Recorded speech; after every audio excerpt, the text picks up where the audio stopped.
Assalamualaikum warahmatullahi wabarakatuh. Perkenalkan, saya Resa Apriana, calon guru penggerak Angkatan 9 dari Kota Cilegon, Provinsi Banten. Kali ini saya akan memaparkan tentang diseminasi budaya positif dalam penyebaran pemahaman kepada rekan guru di SMP Negeri 11 Cilegon sebagai aksi nyata dalam modul 1.4.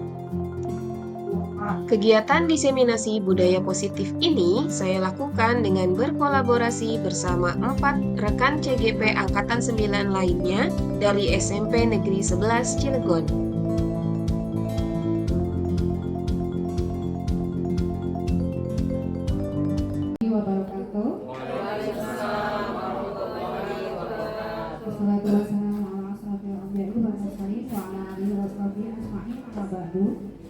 Yang terhormat kepada Bapak Kepala Sekolah SMP Negeri 11 Cilegon, yang terhormat kepada Bapak dan Ibu Dewan Guru SMP Negeri Cilegon.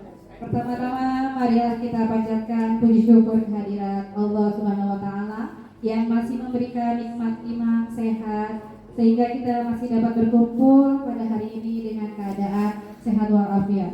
Sholawat serta salam tak lupa kita curahkan kepada junjungan Nabi besar kita Muhammad Sallallahu Alaihi Wasallam. Kita berkumpul hari ini pada acara diseminasi budaya positif SMP Negeri 11 Cilegon. Untuk acara selanjutnya yang pertama yaitu sambutan dari Bapak Kepala Sekolah kepada Bapak Muhammad SPD. Kami persilakan.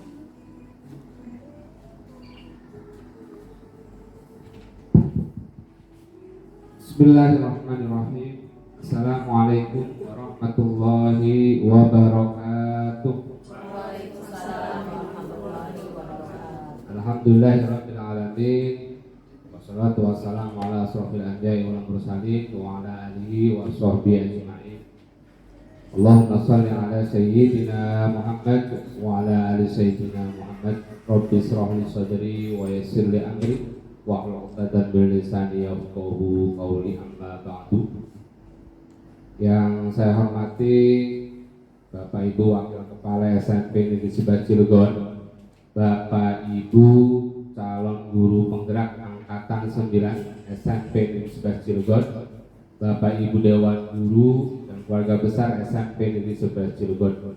Yang pertama dan yang paling utama, mari kita bersama-sama memanjatkan puji syukur kita kehadirat Allah Subhanahu wa taala atas limpahan karena nikmat kepada kita, khususnya nikmat sehat, sehingga pada kesempatan yang berbahagia ini kita bisa berkumpul di ruangan ini dalam rangka diseminasi budaya positif calon guru penggerak Angkatan 9 SMP Negeri 11 Cilegon, dan dirangkai sekaligus dengan pembahasan persiapan proyek P5, yaitu yang tema kedua. Mudah-mudahan di kegiatan ini selalu saya tidak lupa menyampaikan atau mengingatkan, mudah-mudahan kegiatan ini selalu diberkah dan diridhoi oleh Allah Subhanahu wa taala, sehingga apa yang kita rencanakan mulai dari persiapan, pelaksanaan dan evaluasi itu diberikan kemudahan dan kelancaran serta berkah dan manfaat untuk kita semua. Amin ya rabbal alamin. Salam serta salam semoga selalu tercurah limpahkan kepada junjungan Nabi besar kita Muhammad Sallallahu Alaihi Wasallam, kepada keluarganya, sahabatnya, dan kita selaku umatnya. Mudah-mudahan kelak akhir hayat kita mendapat syafaat sehingga kita selamat di dunia dan di akhirat kelak nanti. Amin ya rabbal alamin. Bapak Ibu calon guru penggerak Angkatan 9 dan keluarga besar SMP Negeri 11 Cilegon, tentu kegiatan ini adalah bentuk atau tahapan yang harus dilalui oleh teman-teman kita yang menjadi calon guru penggerak di Angkatan 9 ini. Nah, tahapan ini betul kalau secara tugas adalah individu, tetapi kalau melihat kemanfaatan adalah ini manfaat untuk kita bersama. Oleh karena itu di kegiatan diseminasi ini tidak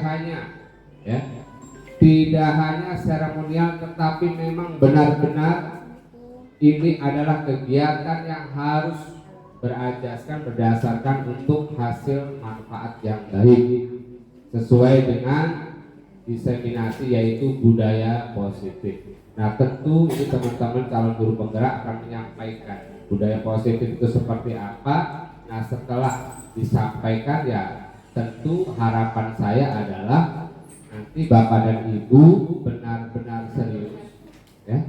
Sekali lagi benar-benar serius, ini tidak dijadikan seremonial, tetapi memang ini adalah bentuk ya usaha kita bersama-sama bagaimana untuk bisa merealisasikan budaya positif ini. Nah, kaitan budaya positif, nah tentu berarti hasilnya juga harus positif. Itu. Nah, sekali lagi kepada calon guru penggerak, selamat menunaikan atau melaksanakan diseminasi budaya positif, dan kepada Bapak Ibu Dewan Guru Warga Besar SMP Negeri 11 Cilegon mengikutinya dengan baik ya. Tentu setelah mengikuti ya, bisa diaplikasikan atau direalisasikan dalam kegiatan belajar mengajar ataupun secara umumnya adalah direalisasikan di lingkungan SMP Negeri 11 Cilegon.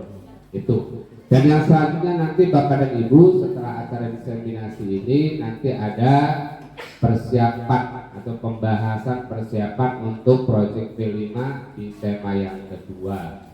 Ya, insya Allah mudah-mudahan tidak ada halangan kita laksanakan minggu depan. Ya, itu. Dan yang terakhir, saya selalu tidak bosan-bosan karena bagaimanapun juga kita adalah manusia biasa ya, yang hanya bisa merencanakan, tetapi yang menentukan segala aktivitas, kelancaran dan lain sebagainya dalam suatu kegiatan, dalam kehidupan kita ya, itu adalah Allah Subhanahu wa taala. Oleh karena itu, kegiatan diseminasi budaya positif calon guru penggerak angkatan 9 SMP Negeri 11 Cilegon tahun 2023 dengan membaca basmalah bareng-bareng. Bismillahirrahmanirrahim. Saya nyatakan dengan resmi dibuka. Terima kasih sekali lagi. Mohon maaf atas segala kekurangannya, dan terima kasih kepada Bapak Ibu Dewan Guru Warga Besar SMP Negeri 11 Cilegon yang sudah menghadiri kegiatan ini. Dan saya mohon sampai dengan akhir ya, setelah kegiatan diseminasi disambung atau dirangkai dengan kegiatan persiapan proyek V5. Terima kasih. Wassalamualaikum warahmatullahi wabarakatuh.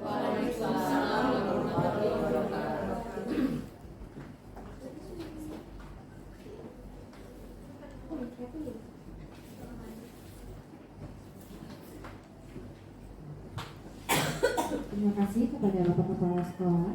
Menginjak acara selanjutnya yaitu acara penyampaian materi tentang budaya positif yang akan disampaikan oleh Pak Mulyadi.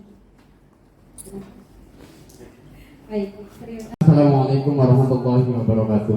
Waalaikumsalam warahmatullahi wabarakatuh. Alhamdulillah wassalatu wassalamu ala Rasulillah. Rabbi shrah li sadri wa yassir li amri wahlul 'uqdatam min lisani yafqahu qawli. Amma ba'du, yang terhormat, yang sama-sama kita hormati Bapak Kepala SMP Negeri 11 Cilegon, Pak Muhatta, alhamdulillah, dan kami mengucapkan banyak terima kasih atas berkenan hadir di acara diseminasi budaya positif SMP Negeri 11 Cilegon.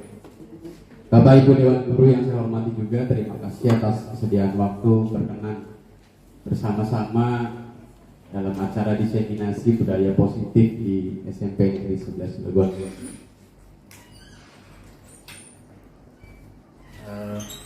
Selanjutnya Bapak Ibu Dewan Guru, mohon izin saya selaku CGB Angkatan 9 SMP Negeri 11 Cilegon izin menyampaikan terkait diseminasi budaya positif. Mudah-mudahan tadi apa yang disampaikan oleh Bapak Kepala Sekolah bisa memberikan manfaat lebih jauh bisa memberikan manfaat tambah banyak gitu. Karena kata Pak Ustadz, khairun nas anfa'uhum linnas begitu Ustadz ya. Mudah-mudahan bisa memberikan manfaatnya lebih banyak begitu. Ya walaupun dalam diri saya memang lebih banyak kekurangannya ketimbang kelebihannya gitu. Bapak Ibu Dewan Guru yang saya hormati, saya di sini bukan dalam rangka menggurui, bukan dalam rangka menyatakan diri saya orang yang lebih paham, bukan. Tapi dalam rangka sama-sama belajar, sama-sama berbagi praktik baik, mudah-mudahan memberikan manfaat.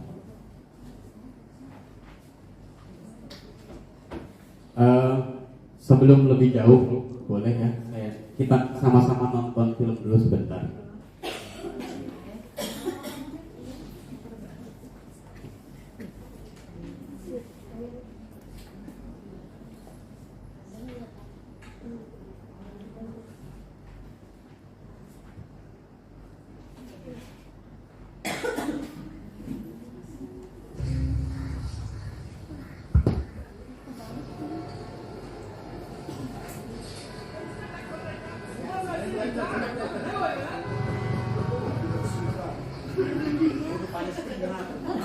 Tranquilo, os quatro que ajudam aqui.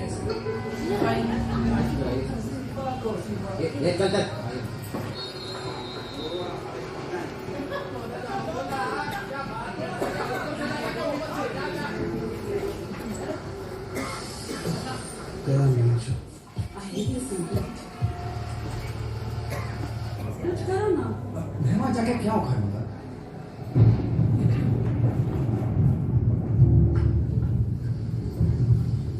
कैसी जाने बूंदे आए, जाने कैसा दर्द लाए, सामने क्या है ये तेरे, दूर का है तू बता दे।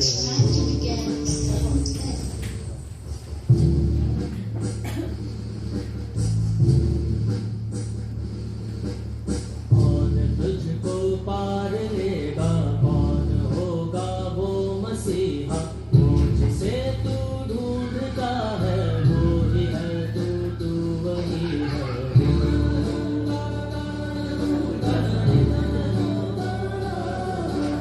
तुझ में तेरा रास्ता है, तुझ में तेरा है सहारा, तू ही तुझको पार लेगा, तू ही है तेरा किनारा।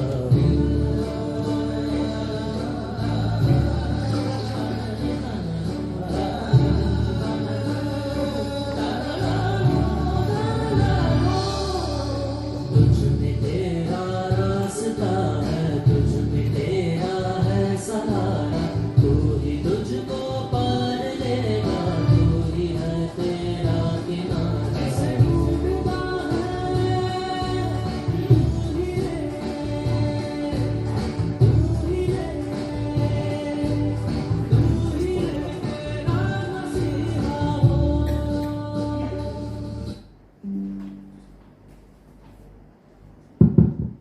Sudah ya nontonnya. Oke, lama kita booking Gusti. Bapak Ibu dan Guru yang saya hormati,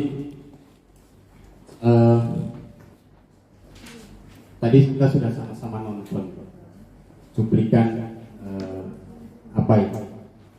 Menurut saya sih ada hal yang bisa kita ambil pelajaran. Mungkin Bapak Ibu Dewan Guru setelah menonton video tadi, kira-kira kalau berangkat ke sekolah ada pohon di tengah jalan, diangkat apa ditinggal apa balik lagi?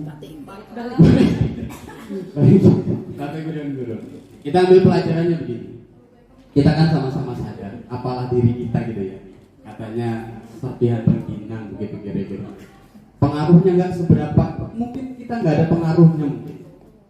Kita nggak punya peran apa-apa, kita nggak punya kekuatan apa-apa untuk mengajak orang lain, nggak punya kekuatan apa-apa dan nggak punya kepentingan apa-apa. Kita nggak seberapa.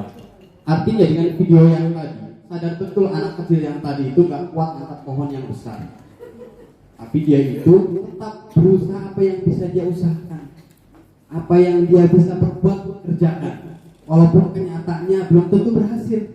Secara akal kita kan pasti nggak bakal berhasil anak kecil kalau angkat pohon besar. Tapi dengan usaha itu mudah-mudahan bisa mengajak teman-teman yang lain, mengajak orang lain untuk berbuat bersama-sama memberikan kebaikan. Jadi nggak usah berkecil hati, saya mah guru biasa, saya mah apa gitu kan, bukan apa-apa di sekolah ini. Nggak usah berkecil hati, kerjakan saja, perbuat apa yang menurut Bapak Ibu sekalian baik, insya Allah manfaatnya juga baik. Gitu. Kenapa kok nyambung tadi videonya, hubungannya apa? Hubungannya apa gitu? Ini ada hubungannya dengan perubahan paradigma belajar. Jadi kan tergantung sudut pandang yang kita lihat, yang kita pahami, yang kita lihat itu. Mungkin kalau saya menuliskan angka 9 di saya kelihatannya 9. Mungkin kelihatan di Bapak Ibu Dewan Guru kelihatannya angka 6. Tergantung persepsi kita. Nah, persepsi itu yang akan kita bangun bersama-sama. Perubahan paradigma belajar. Ketika kita berbicaranya paradigma, berbicaranya perubahan, maka simulasi yang bisa kita coba tes pertama adalah yang paling gampang adalah ketika Bapak Ibu Dewan Guru main kepal tangan dengan teman satu dengan teman yang lain. Ketika Bapak sama-sama menguatkan, sama-sama tidak ingin membuka apa yang dipegang di dalam tangannya, itu bukan karena faktor dari luar. Bapak main kepal-kepalan sama tangan. Di dalam tangan itu ngepal misalkan barang yang menurut Bapak Ibu Dewan Guru adalah sangat penting atau sangat prinsip. Itu gak bakalan dibuka walaupun diancam, diintimidasi atau bahkan dikasih penghargaan. Siapa yang bisa kontrol? Ya kita sendiri gitu kan. Mohon maaf Bapak Kepala Sekolah, bukan Bapak Kepala Sekolah. Mohon maaf Bapak kurikulum, bukan kurikulum yang bisa mengontrol kita itu. Apalagi Ibu pengawas yang jarang kesini begitu ya.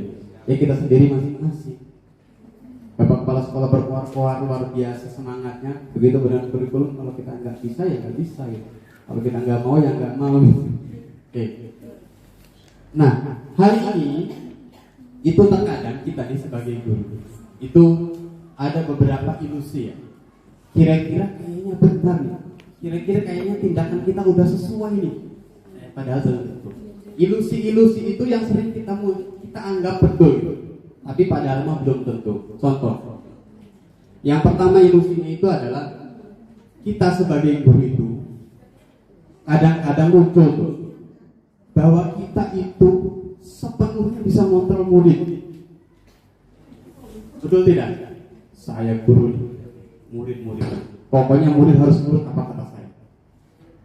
Ada perasaan itu kayaknya betul, tapi belum tentu. Kalau lagi begini depan guru, iya Pak, ya siap, ya Bu, nggak ulangi lagi.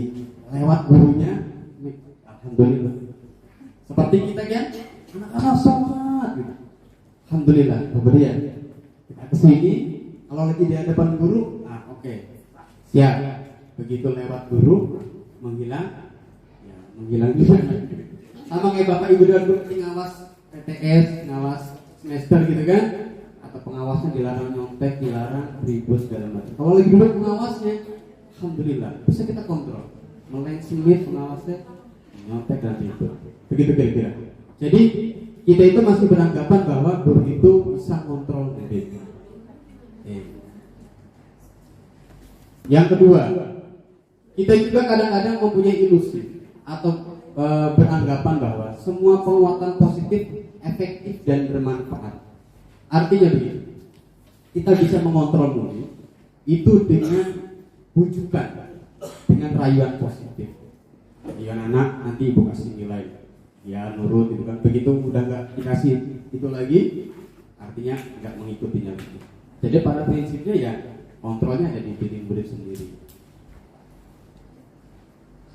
Yang selanjutnya, yang ketiga, ilusi kita kadang-kadang bahwa kita itu bisa bahwa kritik dan membuat orang merasa bersalah dapat menguatkan karakter. Bapak Ibu Dewan Guru sekalian, terkadang kita itu mengingatkan orang lain atau mengingatkan murid kita kadang-kadang itu dengan cara memberikan kritik yang mereka membuat merasa bersalah. Jadi dengan bersalah itu diharapkan dapat menguatkan karakter untuk tidak melakukan hal itu lagi, sehingga bisa melakukan perubahan dengan kritikan yang kita lakukan itu. Jadi mereka belajar itu merasa buruk tentang diri mereka. Jadi kita apa ya? Kita bukan kita buka kesalahan-kesalahan murid-murid tersebut. Dengan kita buka itu, kamu itu ternyata belajarnya misalkan sangat kurang baik misalkan di kelas, atau ribut terus di kelas misalkan. Sehingga itu yang kadang-kadang maksud kita mau pengen ngangkat dia supaya nggak melakukan kegiatan itu lagi gitu. Tapi kadang-kadang kita dengan caranya adalah memberikan kritik atau membuat mereka merasa bersalah. Nah, ilusi selanjutnya yang menurut kita kadang-kadang sepertinya mudah oke adalah bahwa orang dewasa itu memiliki hak untuk memaksa. Kakak kelas itu kadang-kadang luar biasa, bisa memaksa adik kelasnya. Begitupun dengan ke bawah. Guru merasa orang dewasa bisa maksa murid. Guru yang lebih dewasa lagi mungkin juga bisa memaksa rekan-rekan guru yang di bawahnya lagi. Itu seolah-olah padahal sudah tepat. Tapi begitu menghilang, begitu tidak dalam pandangan kita, itu sudah berbeda lagi anggapannya. Artinya apa?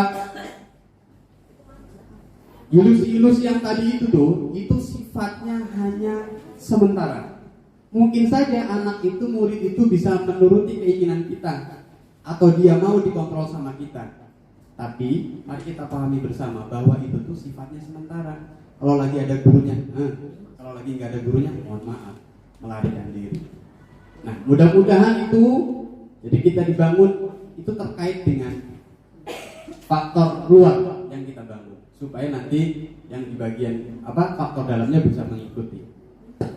Contoh gini Bapak Ibu dosen, yang harus kita bangun adalah saya kelompokkan jadi dua. Ada stimulus respon sama teori kontrol.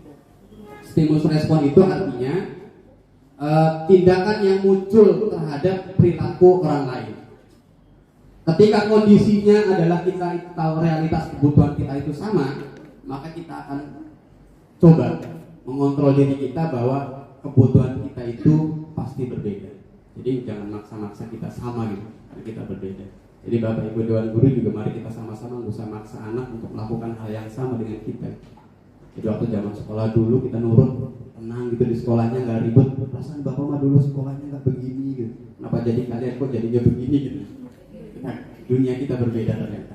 Yang kedua, semua orang melihat bahwa hal yang sama kita pasti seperti yang tadi saya contohkan. Kalau saya kelihatannya angka 9, Bapak Ibu Dewan Guru juga melihatnya angka 6. Yang ketiganya, kita mencoba mengubah orang agar berpandangan sama dengan kita.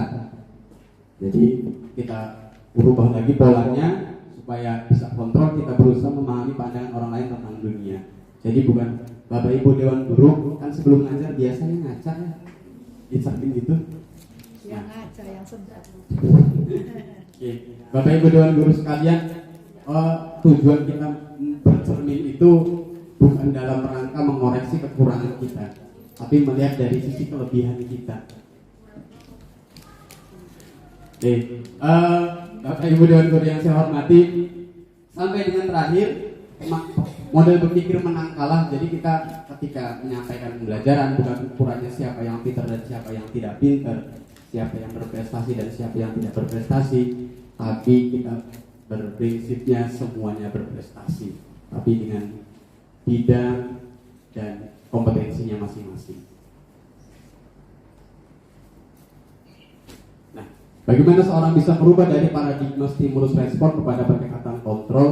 Bapak Ibu Dewan Guru, merubah ini memang nggak seperti kayaknya udah betul gitu ya, nggak secepat kayak membalikkan telapak tangan, tapi lama sekali prosesnya, butuh konsisten. Atau saya pinjam kalimatnya Ustadz istiqomah Ustadz ya. Jadi nggak bisa kita kayaknya belajar, saya misalkan hadir ke sekolah tepat waktu gitu, atau datangnya lebih pagi gitu. Kalau ada bapak kepala sekolahnya di sekolah ya berarti datangnya lebih pagi gitu. Kalau datangnya bapak kepala sekolahnya lagi nggak di sekolah ya berarti agak siang dikit nggak apa-apa gitu. Itu faktor eksternal, ekstrinsik yang dibangun.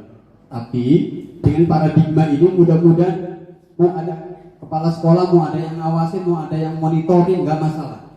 Yang penting prinsip kitanya adalah untuk merubah diri kita.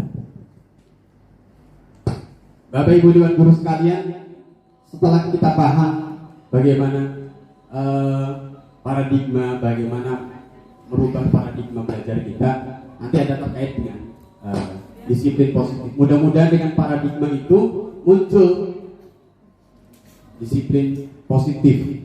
Kenapa kok harus ada disiplin positif? Kenapa nggak disiplin aja? Kalau yang terbayang di Bapak Ibu Dewan Guru, kalau ngomong disiplin, kira-kira yang di pikiran pertama apa? Kebaikan. Selain itu, biasanya kalau ngomong disiplin berarti tepat waktu. Kalau nggak tepat waktu, nggak disiplin. Nah, disiplin positif ini mudah-mudahan nanti akan terus dibangun, dan mudah-mudahan dengan paradigma kita yang tadi bisa mengontrol kita. Jadi bukan orang lain yang bisa mengontrol, tapi kitanya dari intensi kita. Untuk disiplin positif ini mungkin nanti akan dilanjutkan oleh rekan saya Bu Eni ya, untuk menyampaikan lebih jauh dan luas lagi tentang bagaimana disiplin positif di sekolah, dilanjutkan sampai dengan motivasi. Terima kasih. Itu dari saya dulu. Kalau nanti ada yang mau kita diskusikan nanti setelah selesai pembahasan ini. Terima kasih. Saya Rio. Assalamualaikum warahmatullahi wabarakatuh. Assalamualaikum warahmatullahi wabarakatuh. Semangat pagi. Pagi luar biasa. Baiklah, rekan sejawat, Bapak Kepala Sekolah semuanya, terima kasih atas waktu yang diberikan. Tadi kita sudah menyimak tentang diseminasi mengenai paradigma perubahan dan dilanjutkan dengan disiplin positif.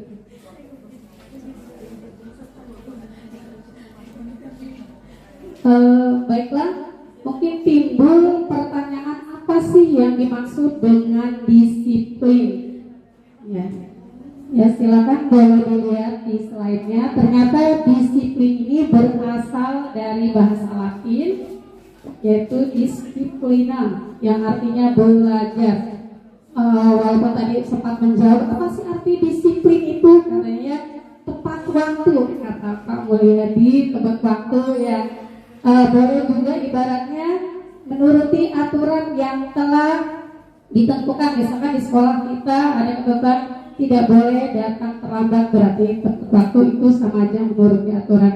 Akan tetapi ternyata disiplin di sini adalah belajar menurut bahasa Latin.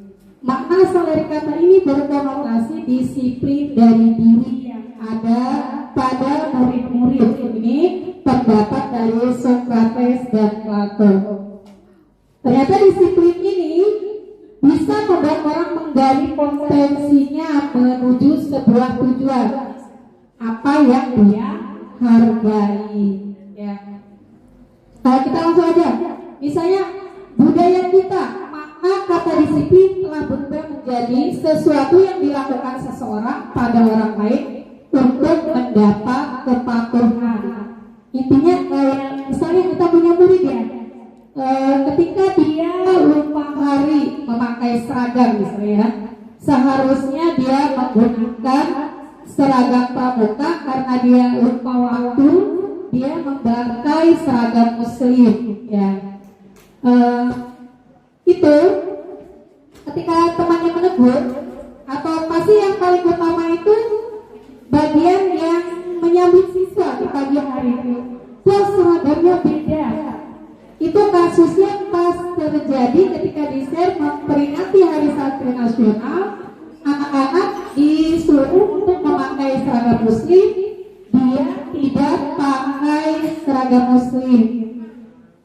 Jadi ketika tidak memakai seragam muslim, akhirnya anak dapat teguran.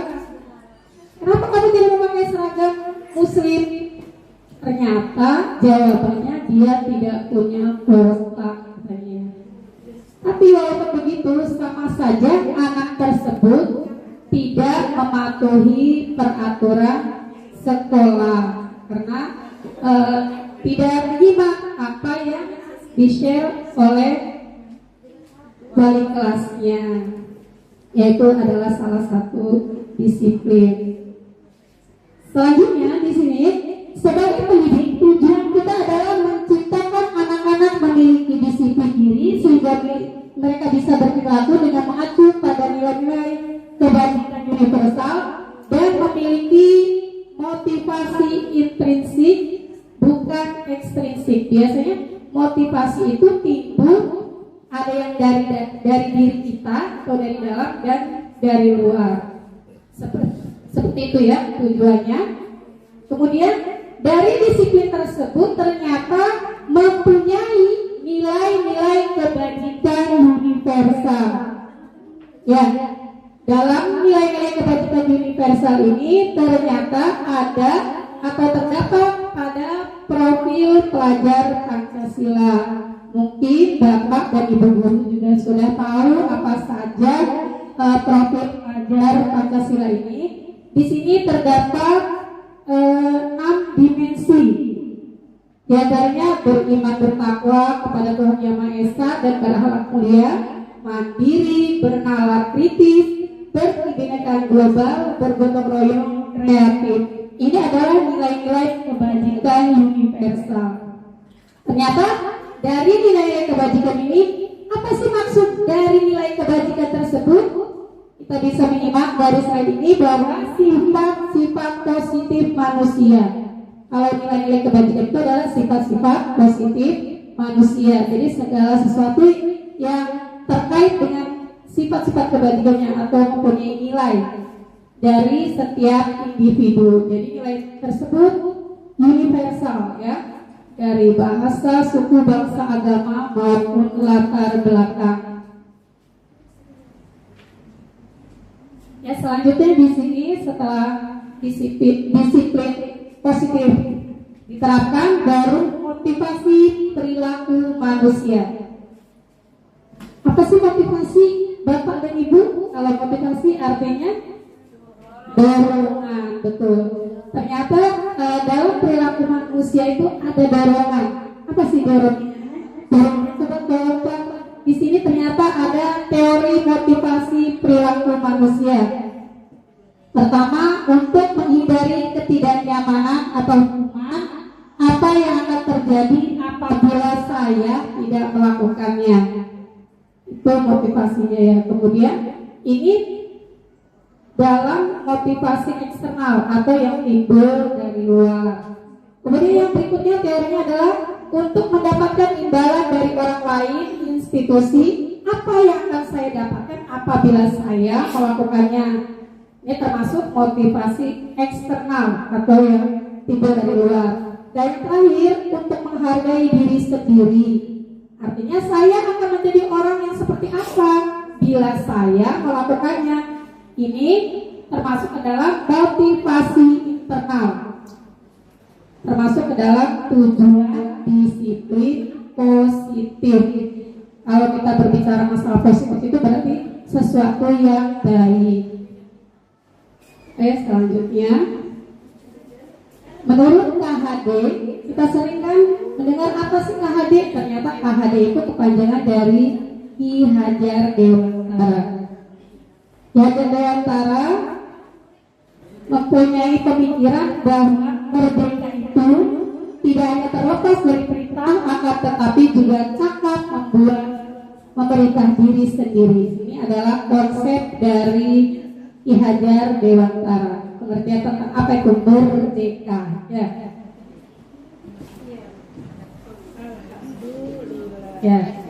Selanjutnya di sini ada hukuman dan konsekuensi dan restitusi. Pasti kita berpikir apa sih hukuman, apa sih konsekuensi dan restitusi itu? Kita lihat. Ya.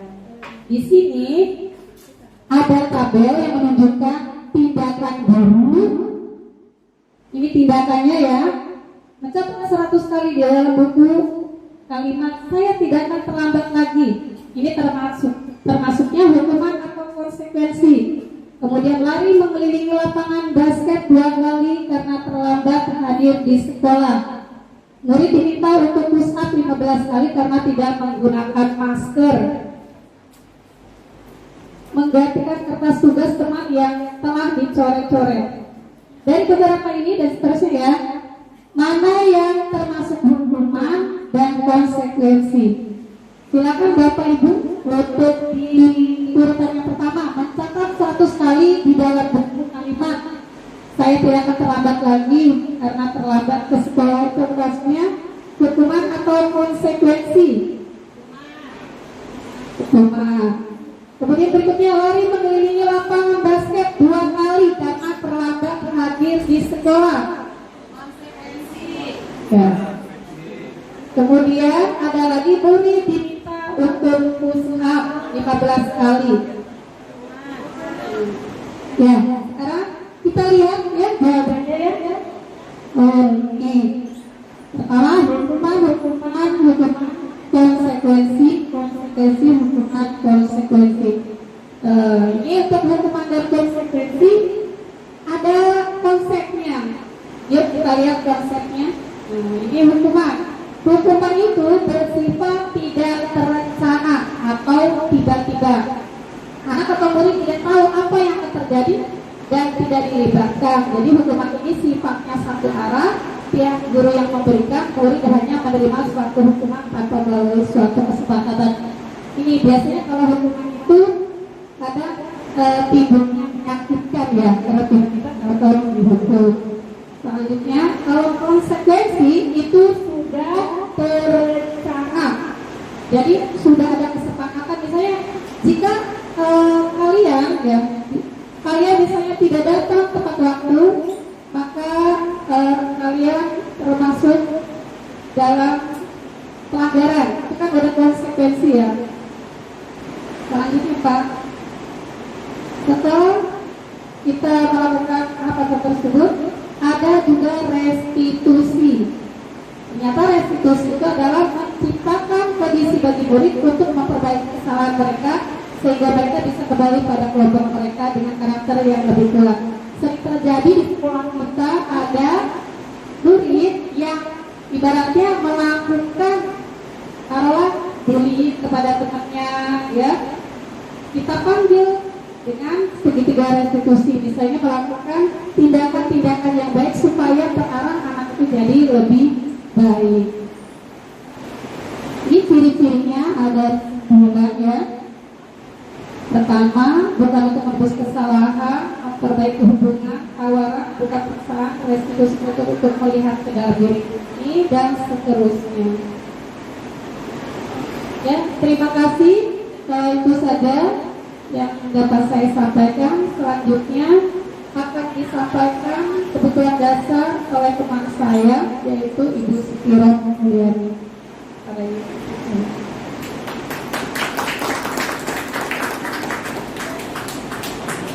Warahmatullahi wabarakatuh. Bapak Ibu semua masih semangat? Alhamdulillah hujan hari ini, Allah memberikan hujan hari ini dan mudah-mudahan kita semuanya. Izin di sini saya memaparkan materi terkait kebutuhan dasar yang kaitannya dengan budaya positif. Bapak Ibu boleh disimak dulu ya. Nah, terkait dengan kebutuhan dasar manusia ini, memang semua di antara kita pasti memiliki kebutuhan dasar untuk memenuhi kebutuhan dasar tersebut, dan ada upaya bagaimana kebutuhan dasar kita sebagai manusia bisa terpenuhi. Nah, di sini saya akan menampilkan pertanyaan pemantik. Ada suatu kasus, mungkin Bapak Ibu semua sering ya menemukan siswa-siswinya, murid-muridnya termasuk saya juga ya, menemukan murid-murid yang dalam tanda kutip tidak melakukan hal-hal yang kita harapkan, misalnya melanggar peraturan. Di sini ada suatu kasus, Ibu Ambar, guru wali kelas 2A di SD Pelita Hati, sedang bingung menghadapi ulang salah satu murid di kelasnya Doni. Beberapa anak di kelas 2A telah datang padanya dan mengeluhkan Doni yang sering kali meminta bekal makanan siang mereka dengan paksa. Nah, jika kita Bapak Ibu ketika menghadapi siswa yang sering melakukan kejengkelan seperti yang dilakukan Doni, mungkin sering terjadi yang kita temui. Nah, apa yang bisa dilakukan oleh kita sebagai guru, mungkin oleh Bapak Ibu, apa yang bisa dilakukan, kemudian alasan apa kenapa sih tersebut. Nah, menurut Bapak Ibu, kira-kira kenapa nih bully ini? Selain mengganggu temannya, kemudian meminta paksa bakal makanan-makanannya, kira-kira atas dasar apa? Cari perhatian. Ada lagi? Ini dari yang lain? Lapar katanya, ya. Ada lagi? Ya. Lebih ke cari perhatian, kemudian mungkin lapar karena di rumahnya nggak sempat makan, nggak sempat sarapan dan tidak bawa bekal. Akhirnya dia mencari bekal makanan teman lainnya dan mengambilnya secara paksa.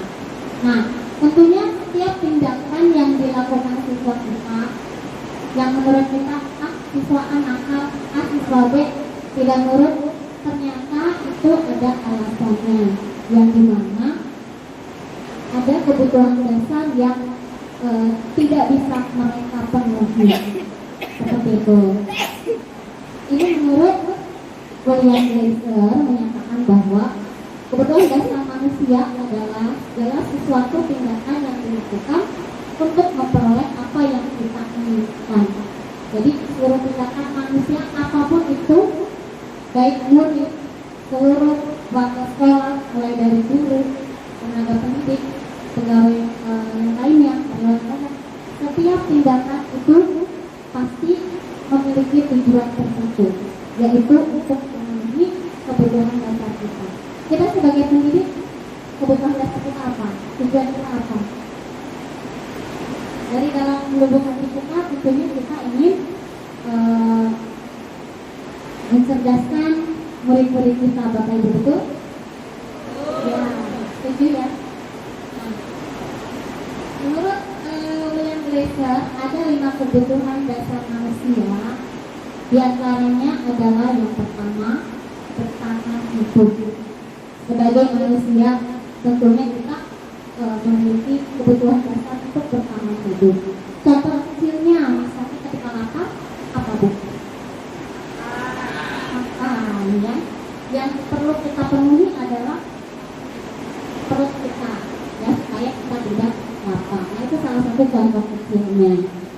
Nah, jadi menurut Glasser, di sini kebutuhan bertahan hidup atau survival adalah kebutuhan yang bisa bersifat fisiologis, biologis, atau psikologis. Bersifat fisiologis misalnya adalah kebutuhan akan sandang, ketika lapar pasti membutuhkan makanan, kemudian kebutuhan tempat tinggal, kita butuh rumah untuk bisa kita tinggali, kemudian kesehatan, semua masih membutuhkan kesehatan untuk bisa beraktivitas. Yang kedua, kebutuhan biologis. Nah, setiap manusia kalau hidup pasti ingin memiliki atau bisa bereproduksi untuk menghasilkan keturunan. Dan salah satu bertahan hidup juga termasuk dalam kebutuhan biologis. Selanjutnya, psikologis. Nah, ini yang paling penting yang kita bahas adalah kaitannya dengan psikologis. Ketika berada di lingkungan sekolah, apakah kita merasa aman, nyaman, seperti itu? Tentunya itu semua didukung dari komponen-komponen warga sekolahnya. Bagaimana menciptakan rasa aman dan nyaman ketika kita berada di lingkungan sekolah, termasuk murid kita. Ya Bapak Ibu, saya juga sama ya, belum sempurna ya ketika menghadapi murid. Apakah murid saya aman dengan saya? Apa murid saya takut dengan saya? Kan mungkin ada beberapa murid yang ketemu guru takut anak ini. Padahal sebetulnya bapak ibu guru tersebut tidak seperti itu. Nah, itu juga saya sering menemui anak nggak mau masuk kelas. Kenapa? Contoh itu ada Mazale ya. Saya sedang mendalami karakter Mazale yang saya ajar di kelas 8C. Dan memang anak tersebut memiliki kebutuhan dasar yaitu kasih sayang, seperti itu. Jadi seringkali anak Mazale ini sering bilang ke kelas saya, Mazale kemana? Lagi ke ini Bu. Saya suruh masuk dan bergabung dengan yang lain. Jadi kamu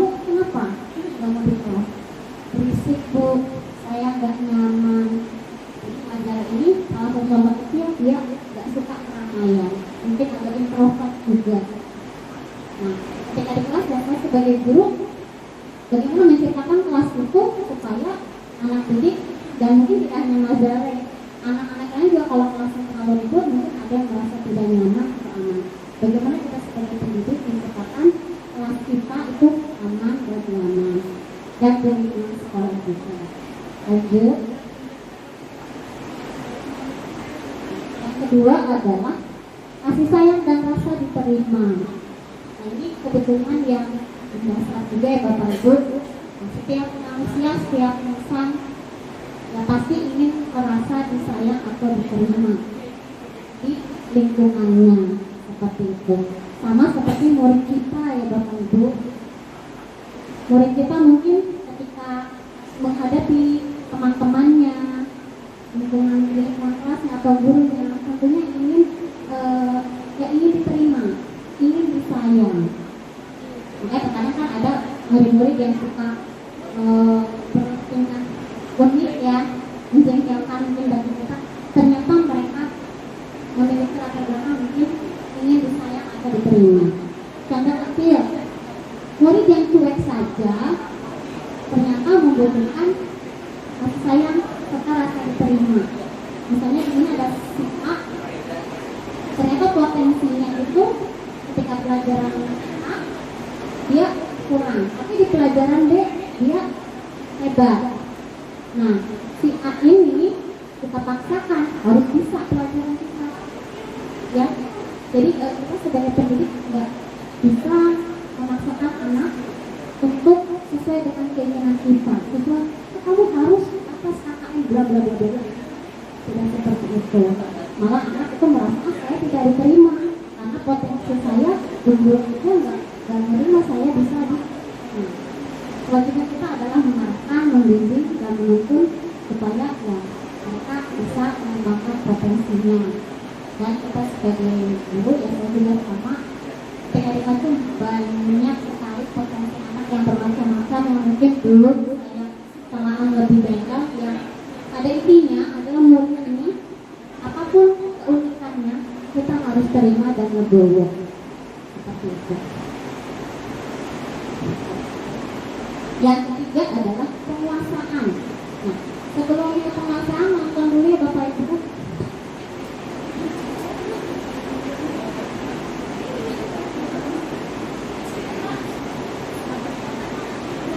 Nonton kartun sebentar ya Bapak Ibu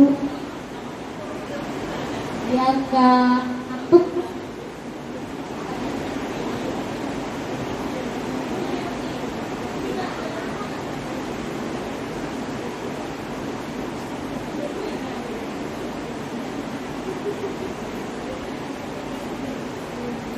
Masih semangat kan Bapak Ibu?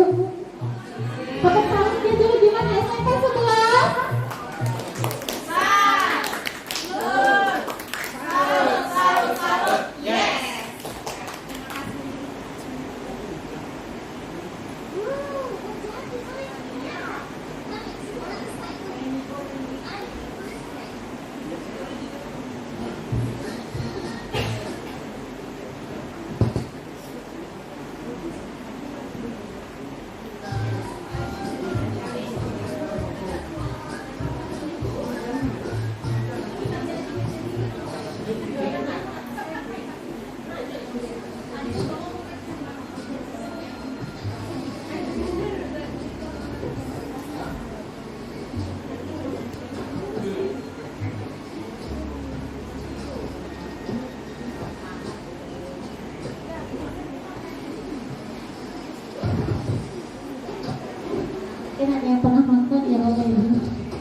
Itu Bapak Ibu dari video yang disimak apa yang bisa kita ambil?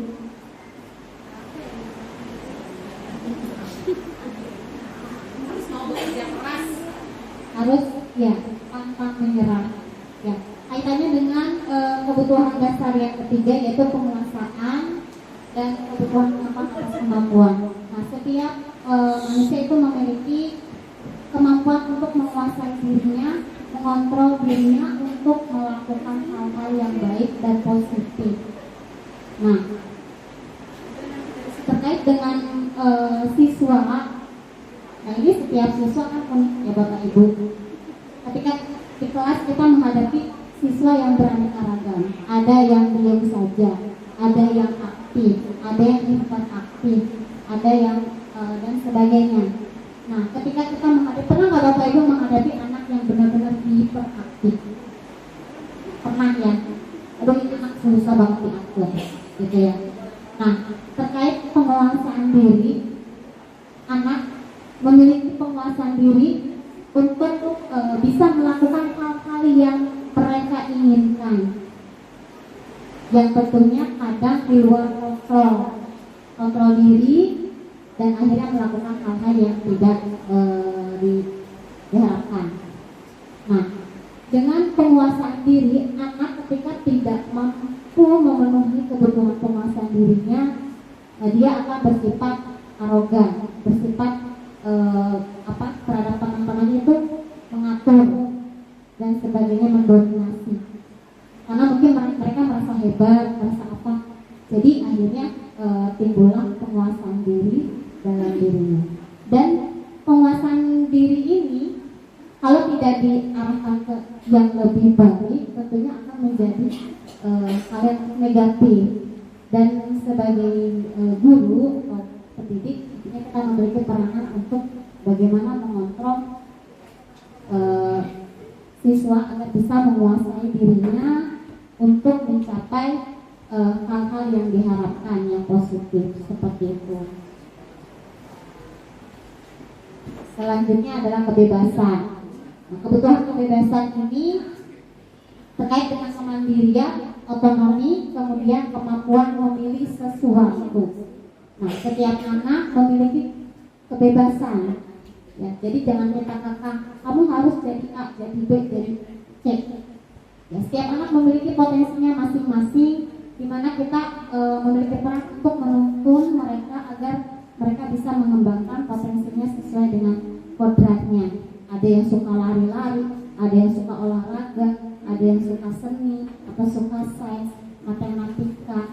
Setiap anak pasti punya potensi ke arah sana, baik akademik maupun non-akademik. Bebas memilih, tinggal bagaimana kita menuntun mereka supaya mereka bisa berkembang sesuai dengan apa yang mereka inginkan. Tapi kebebasan ini tentunya kebebasan yang kita kontrol, yang kita arahkan seperti itu. Nah, selanjutnya adalah kesenangan. Bapak Ibu ingin senang? Ingin bahagia? Bagaimana caranya supaya kita bahagia atau senang? Bersyukur ya. Kemudian apa lagi?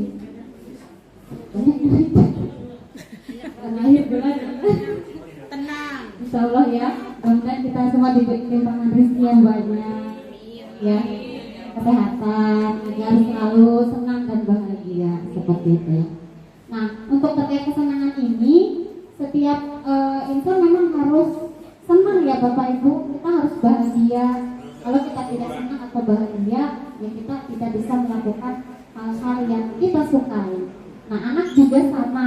Bagaimana caranya supaya anak itu senang dulu dengan kita? Ketika di pelajaran, anak mungkin ada yang merasa bosan atau jenuh, ya kita boleh sering-seringkan dalam pembelajaran, misalnya games atau ice breaking, sehingga anak itu yang tadinya bosan dan jenuh bisa tertarik lagi pada pelajaran kita seperti itu. Ya mungkin itu yang bisa saya sampaikan terkait kebutuhan dasar manusia yang perlu dipenuhi, yang tentunya kebutuhan dasar ini perlu ada kontrol diri ya Bapak Ibu untuk bisa mewujudkan budaya positif di lingkungan sekolah.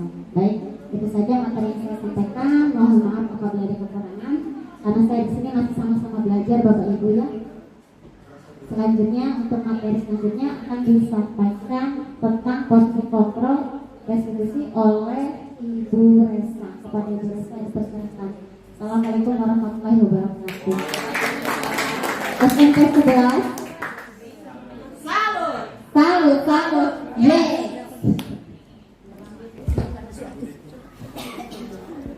Yuk berdiri semuanya ya. Count 5, 4, 3, 2,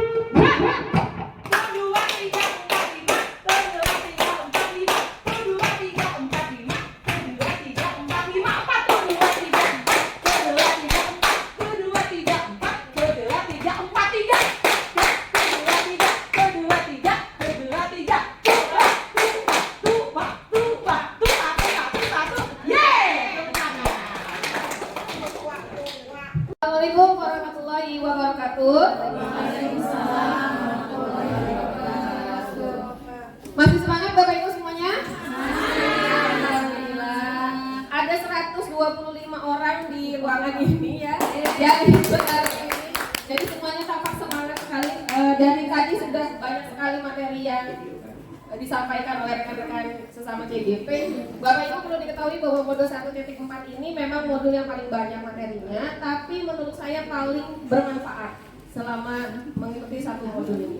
Kenapa? Karena sangat bisa diterapkan dalam pembelajaran kita sehari-hari. Termasuk materi yang akan saya sampaikan kali ini yaitu posisi kontrol restitusi. Ini agak harus hati-hati ya. Posisi kontrol untuk restitusi. Bapak Ibu saya mau tanya dulu, kalau dilihat dari judulnya, kira-kira ada yang sudah familiar belum dengan kata-kata posisi kontrol restitusi? Atau sama sekali belum pernah dengar, baru kali ini saja mendengar? Baru mendengar ya Bapak Ibu ya, sama saya juga baru. Nah ternyata posisi kontrol restitusi ini adalah posisi kita sebagai seorang guru. Ternyata guru itu tidak hanya memposisikan dirinya sebagai orang tua untuk muridnya. Nah, seperti apa posisi kontrol restitusi? Kita akan lihat. Dalam posisinya sebagai seorang guru terhadap murid, posisi kontrol seorang guru itu ada 5. Nah, yang pertama yaitu posisi kontrol penghukum. Posisi kontrol penghukum yang pertama. Kemudian yang kedua posisi kontrol pembuat rasa bersalah. Yang ketiga posisi kontrol sebagai teman. Yang keempat posisi kontrol sebagai pemantau. Dan yang kelima posisi kontrol sebagai manajer. Nah sekarang kalau saya boleh bertanya, dari 5 posisi kontrol guru ini kira-kira yang paling sering kita terapkan terhadap murid-murid kita baik di kelas maupun di luar kelas, posisi yang mana? Teman. Bu Iin selalu memposisikan diri sebagai teman murid. Ada alasannya Bu? Kenapa? Alasannya ya selain untuk mengetahui kemampuan anak ya, jadi kita lebih harus bisa memposisikan antara guru dan anak-anak biar anak-anak nggak canggung. Namun ya di beberapa kondisi tertentu juga saya melakukan penghukuman juga ya sering. Jadi berkala juga ya. Ada sekarang belajar posisi sebagai manajer insya Allah ke depan. Oke, berarti itu lebih kedekatan dengan siswa mungkin gitu ya. Tapi juga tidak selalu menjadi temannya gitu ya. Nah sekarang kita lihat beberapa contoh dari 5 posisi kontrol ini. Nanti kita bisa merefleksi diri kita sendiri. Sebenarnya saya ini seringnya ada di posisi yang mana dari melihat contoh itu. Saya ini samanya dengan yang mana gitu ya. Nah, kita lihat contohnya di video berikut ini. Mungkin ada teman kita salah satunya di sini. Ini untuk posisi yang pertama yaitu posisi penghukum.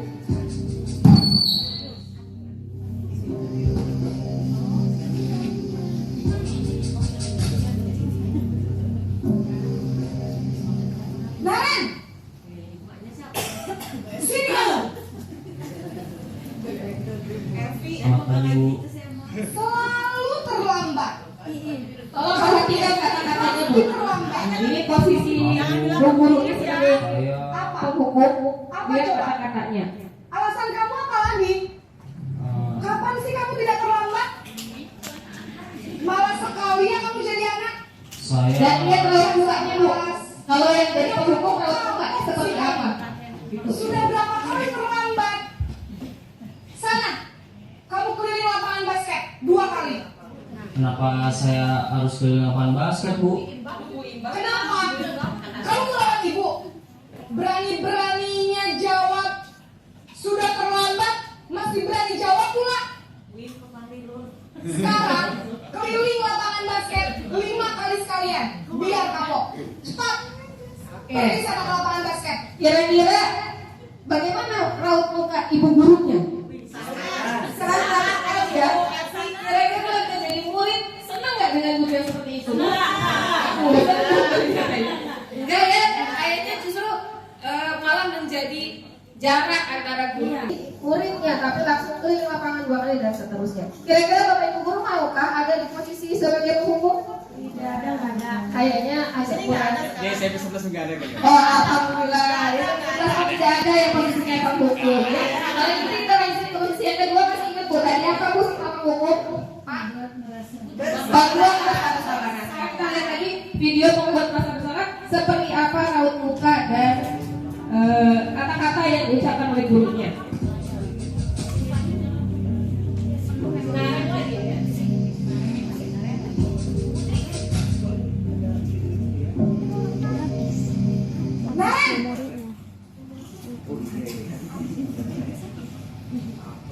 Selamat pagi, Bu.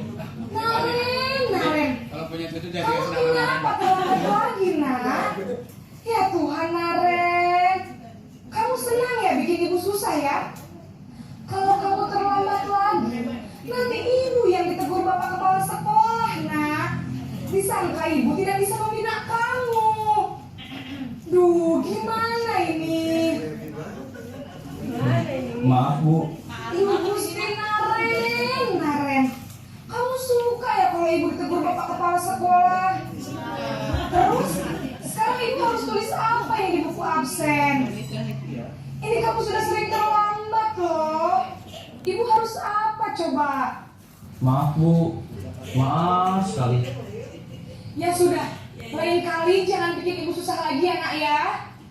Ibu tidak akan kuat lagi kalau kamu begini terus. Bisa jantungan kalau ibu ditegur bapak kepala sekolah. Sana cepat, kelas. Maaf ya, Bu. Maaf sekali. Nah, berarti kan juga mukanya Naren. Nah, kalau lihat sekarang mukanya Naren seperti apa? Posisi membuat rasa bersalah, berbicara dengan membuat rasa bersalah ya. Jadi Narennya merasa dia yang menyebabkan ibu gurunya nanti akan ditegur oleh kepala sekolah. Padahal, apakah mungkin kalau ada anak terlambat, kepala sekolah menegur gurunya? Enggak juga ya. Apalagi sampai dikatakan nanti ibu bisa jantungan. Apa hubungannya anak terlambat sama ibu gurunya jantungan? Kan nggak ada ya. Tapi di situ dia memposisikan diri supaya anaknya merasa bersalah. Tapi kira-kira kalau seperti ini nanti narennya seperti apa sih? Apakah narennya berbahagia dengan ditegur seperti itu? Bodoh amat malah ya. Malah nggak ada kayaknya nggak ada hubungannya Bu sama saya. Iya. Nah, jadi ini juga masih belum posisi yang ideal. Masih berada di identitas gagal. Tidak membuat anak memperbaiki kesalahannya, tapi membuat anak merasa bersalah, tapi tidak memperbaiki kesalahannya. Apalagi tadi juga narennya tidak ditanya alasannya kenapa. Sekarang kita lihat posisi kontrol yang ketiga ya. Ketiga yaitu sebagai teman. Yang tadi beberapa guru juga mau memposisikan diri sebagai teman.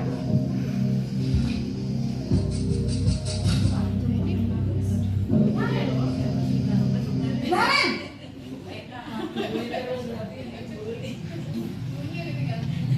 Selamat pagi, Bu. Wah, sudah jam berapa ini Nak? Terlambat lagi ya sayang. Iya, Bu. Habis ibu saya lupa bangunkan saya, Bu. Kamu malah menyalahkan ibu kamu. Kamu bukannya anak yang larinya paling kencang. Kok terlambat sih? Iya, Bu. Saya memang terlambat bangun tadi. Jadi biarpun saya lari kencang, tetap gak kekejar, Bu. Ya sudah sana. Nanti lain kali larinya lebih kencang lagi ya. Biar gak terlambat lagi. Bikin seneng ibu. Demi ibu. Bisa kan? Bisa lah, Bu. Ya sudah, sana masuk kelas. Ibu beresin urusan absen kamu. Kamu ini ada-ada saja. Kelihatannya bu gurunya ada sesuatu dengan Karen ya, ada kata-kata demi ibu katanya gitu ya. Jadi memposisikan dirinya sejajar dengan anaknya.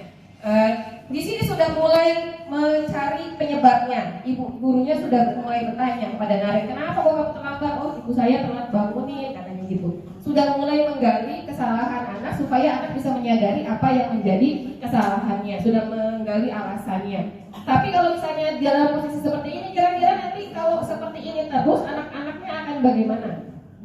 Akhirnya teman kau gitu ya. Iya betul. Jadi merasa tidak ada apa namanya ya? Tidak ada batas ya, tidak ada batas antara guru dan teman, dan merasa dilindungi oleh gurunya. Kayak tadi kan, ya udah nanti ibu beresin absennya katanya gitu. Nah ini akan membuat anak menjadi ketergantungan. Nantinya akan membuat anak menjadi manja gitu ya. Kalau ininya mah karena merasa dilindungi oleh gurunya. Padahal ada konsekuensi yang harus diterima kalau seseorang atau anak tersebut melakukan kesalahan. Tapi tadi konsekuensinya tidak ditampilkan, tidak diberikan karena dilindungi oleh gurunya, karena gurunya merasa sebagai temannya. Sekarang posisi kontrol yang keempat berarti yaitu posisi kontrol sebagai pemantau.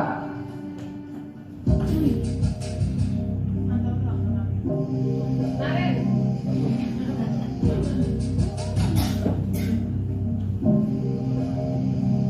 Naren!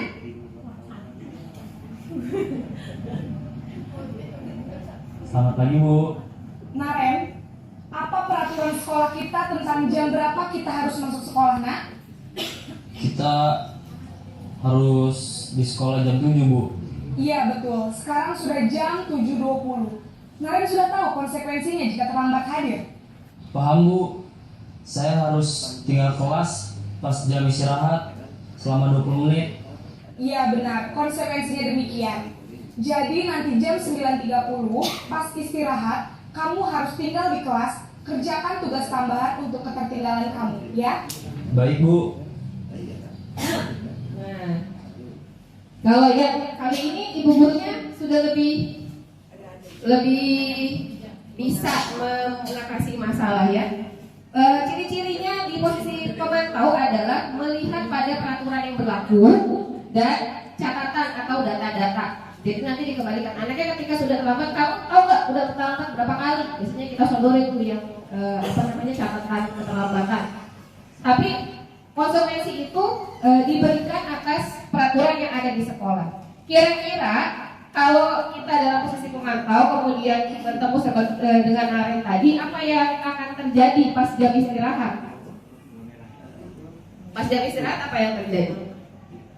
Tadi kan konsekuensinya kalau terlambat, Naren harus tinggal di kelas mengerjakan tugas tambahan karena keterlambatan selama 20 menit gitu ya. Nah karena posisi kita sebagai pemantau, kita yang memberikan konsekuensinya juga ketika jam istirahat kita harus nungguin si Naren. Kita harus ngeliatin si Naren, benar nggak dia melaksanakan konsekuensi yang tadi sudah diberikan. Namanya pemantau, jadi harus memantau sampai ketika konsekuensinya juga diberikan. Repot nggak kira-kira? Repot ya.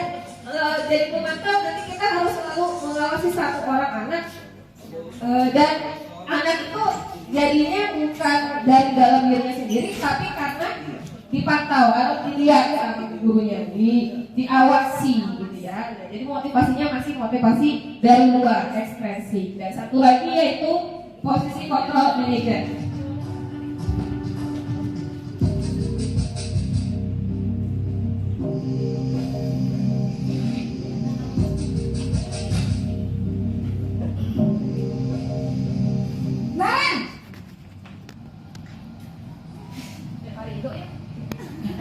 Selamat pagi Bu. Selamat pagi Naren. Maaf Bu, saya terlambat. Iya, sekolah masuknya jam 7, sekarang sudah jam 7.20. Jadi sekarang bagaimana ini Naren? Maaf Bu, saya lupa setel alarm saya semalam. Baiklah, menurut kamu, keyakinan sekolah yang mana yang perlu kamu tingkatkan? menghargai diri sendiri dan orang lain mungkin ya Bu. Setuju. Jadi, apakah Naren meyakini prinsip saling menghormati tersebut? Iya Bu, saya meyakininya. Apakah Naren bersedia memperbaiki masalah keterlambatan ini? Bersedia Bu. Bagaimana kamu akan perbaiki masalah keterlambatan ini? Saya akan coba untuk tidak lupa menyetel alarm saya Bu. Baik, kalau Naren lupa menyetel alarm di rumah, ada orang yang kira-kira bisa bantu mengingatkan tidak? Ada Bu, kakak saya, Kak Emma. Ada lagi selain Kak Emma? Ada ibu saya. Baik, jadi yang adalah Kak Emma dan ibu Adia. Kira-kira akan mulai setel alarm kapan nih Naren? Setelah pulang sekolah, akan segera saya lakukan. Baik, jadi Naren akan setel alarm untuk bangun besok pagi dan akan diingatkan oleh kakak dan ibunda Naren ya. Ada lagi yang mungkin perlu dilakukan Naren agar tidak terlambat bangun lagi? Tidak ada Bu. Baik Naren, terima kasih untuk kerjasama kamu. Sekarang kamu perlu kembali ke kelas untuk belajar. Baik Bu, terima kasih. Baik.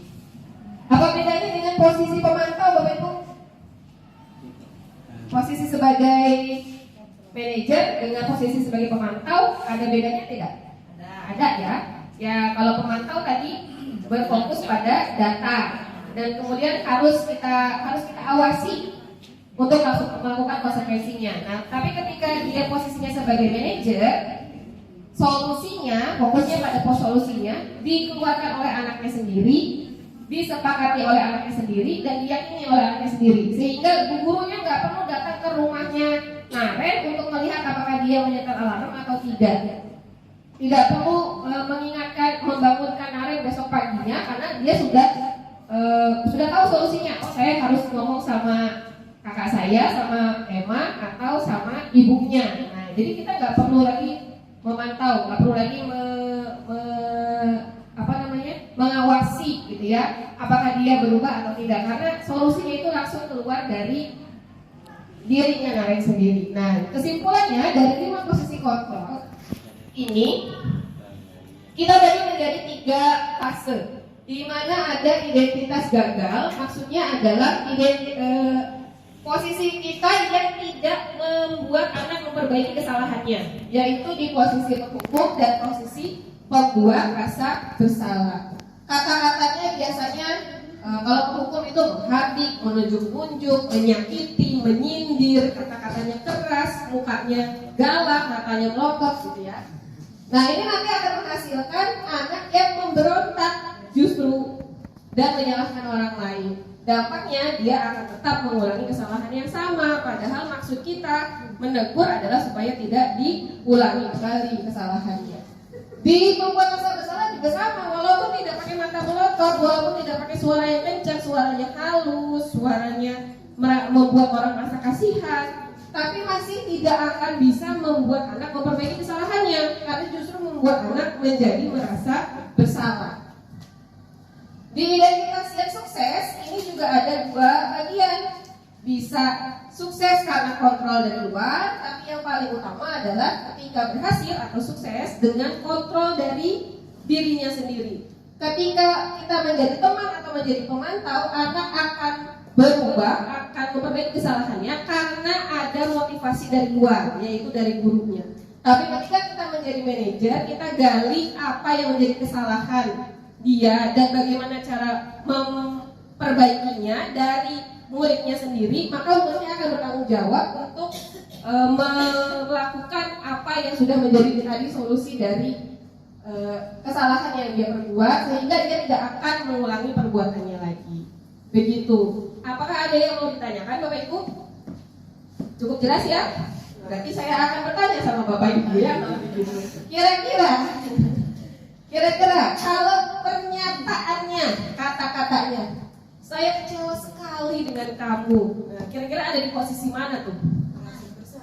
Merasa bersalah. Kata teman, saya kecewa sekali. Yang garis bawahnya kecewa. Saya kecewa sekali dengan kamu. Kira-kira apa? Oke, saya jawabannya ya. Nanti kita lihat kuncinya. Katanya membuat rasa bersalah. Yang kedua, kamu tidak pernah benar melakukannya. Tidak pernah benar. Hukum ya, ini pasti mengatakannya dengan penekanan, dengan keras. Nggak mungkin kamu tidak pernah benar melakukannya, nggak begitu pasti kan. Intonasinya pasti kamu tidak pernah benar melakukannya. Kayaknya ini posisi penghukum. Kalau yang ketiga, ayolah lakukan demi ibu, demi bapak, teman tuh kayaknya ya. Yang keempat, apakah kamu mau mendapatkan stiker bintang hari ini di iming-imingi? Apakah kamu mau mendapatkan hadiah hari ini? Kira-kira apa tuh posisinya? Pemantau ya.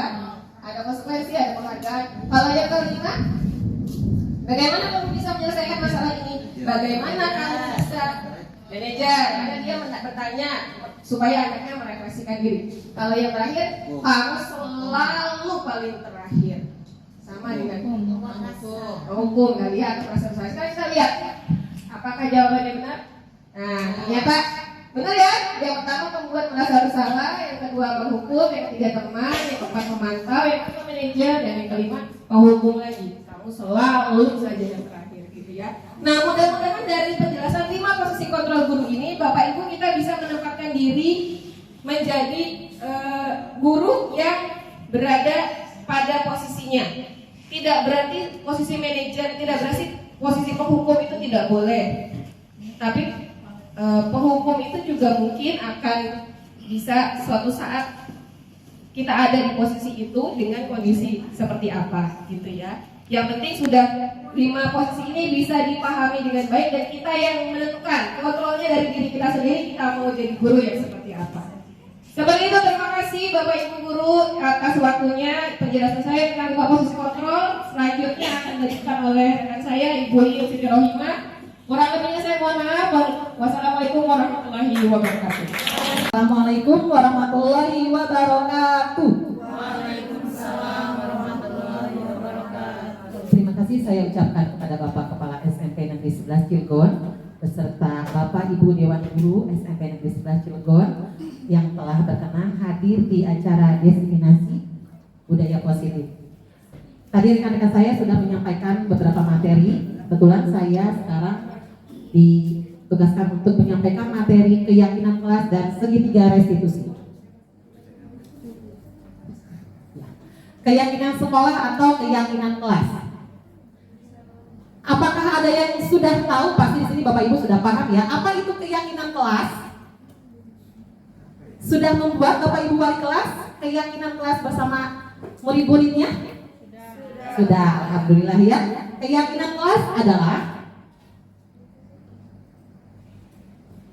metode untuk menimbulkan kembali disiplin positif yang didasari oleh motivasi dari dalam diri. Nah, di dalam keyakinan kelas ini Bapak Ibu semuanya, kita bersepakat dengan murid-murid kita di sekolah ya untuk menentukan keyakinan kelas, nilai-nilai kebajikan yang akan diterapkan di kelas kita. Seperti pembentukan keyakinan kelas di sekolah atau kelas. Guru berperan dalam mewujudkan keyakinan bersama di sekolah ataupun di kelas melalui kesepakatan antara guru dan siswa. Nah, di sini alhamdulillah pada waktu awal pembelajaran saya pribadi dan rekan-rekan juga pasti sudah membuat apa itu keyakinan kelas, pembentukan keyakinan kelas di sekolahnya masing-masing. Di sini dari keyakinan kelas ini kita wujudkan nilai-nilai kebajikan yang akan kita tuangkan untuk menjadi kesepakatan yang akan dilaksanakan secara bersama. Jadi di sini adanya dua arah ya, murid dan guru harus bersepakat ya untuk mewujudkan keyakinan kelas. Nah, dari peraturan sekolah mempunyai peraturan kelas ya. Dari peraturan kelas itu kita tingkatkan menjadi keyakinan kelas. Kemudian dengan adanya keyakinan kelas, mudah-mudahan lingkungan positif akan terbentuk dan budaya positif mudah-mudahan akan bisa terwujud di sekolah kita khususnya. Kegiatan pendalaman keyakinan kelas, di sini ada tabel T dan tabel Y. Ya. Contoh format untuk tabel T tampak seperti dan tidak tampak seperti. Contohnya untuk tampak seperti itu datang tepat waktu. Tidak tampak seperti sering hadir terlambat. Nah, dari tabel T ini kita wujudkan ke tabel Y. Di sini ada 3 tahapan di tabel Y itu, yaitu ada terdengar, berperilaku dan terlihat. Contohnya yang terdengar itu misalkan kita bisa mengucapkan terima kasih kalau misalkan sudah diberi sama orang gitu ya. Kemudian berperilaku tersenyum, ramah, saling menyapa. Kemudian ada yang tampak terlihat berempati terhadap perasaan orang lain. Lanjut. Nah, di sini ada peraturan dan yang sampingnya ada keyakinan kelas. Coba kita tuangkan nilai-nilai kebajikan apa yang ada di dalam keyakinan kelas. Kita terapkan dari peraturan itu, selalu kembalikan buku ke tempatnya. Nilai kebajikannya apa? Kamu tanggung jawab. Oke. Dilarang mengganggu orang lain. Menghormati. Kemudian dilarang menggunakan narkoba. Kesehatan, betul.